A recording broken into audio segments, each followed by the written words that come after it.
Being versus doing. I am a recovering doer. I found pleasure in being busy, filling my schedule, saying yes, volunteering, and doing all the things to the point of unhealthy. I think actually this is what our culture thrives on. I also found myself following all the rules, doing all the things, and I was a good girl, earning all the points for good behavior and a job well done. Do you consider yourself a doer or a rule follower? How is this evident in your life? When I look back on my rule following, I now see it for what it was. It was all for God to see me so that I could say, look at me, I'm following all the rules. And when things went bad or wrong, I would question him and say, why? Why is this happening to me? Of all people, I follow the rules. Again, this is hugely embarrassing to admit, but very true. Was I a rule follower or a Jesus follower? Galatians 3:21 through 22, which you can find on page 28.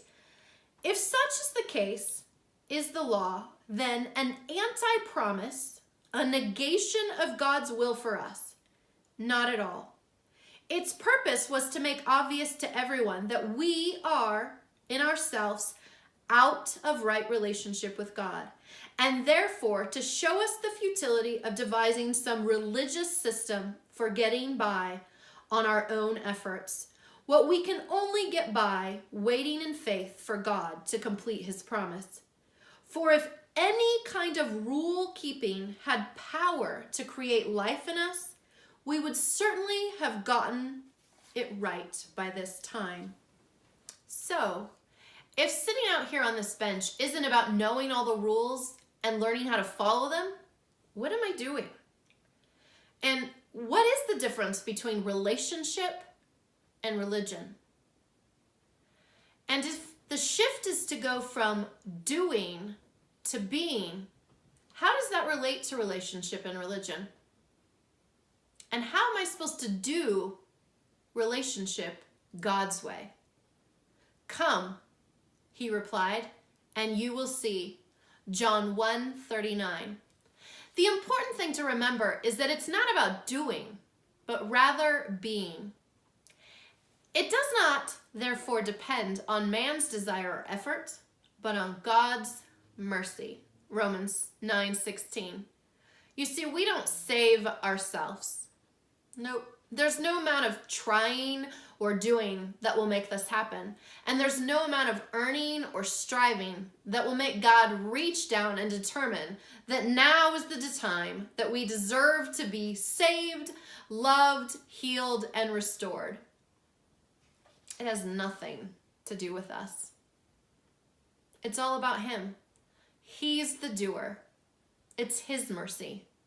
May we stop trying and just let it be. Our human heart is tuned to do, and our God-redeemed heart, a heart that's been changed by him, is allowed to just be. Be loved, be still, be content, be willing. Be present in the situation that you find yourself in. Be aware of where God has you. Be seeking him. Be grateful, be thankful. Romans 10:9 through 10, which you can find on page 30. That if you confess with your mouth Jesus is Lord, and believe in your heart that God raised him from the dead, you will be saved. For it is with your heart that you believe and are justified, and it is with your mouth that you confess and are saved. For everyone who calls on the name of the Lord will be saved. Romans 10:13. When we find ourselves asking, God, what do you want me to be doing? Pause and hear God answer. I want you to be loved. You see, we will never feel like we've done enough, because we weren't created to be doers. We were created to be, and that's God's design. will you please go take a few minutes to listen to Francesca Battistelli's song, Holy Spirit? And will you allow that song to lead you in a time of worship to be present with your Creator?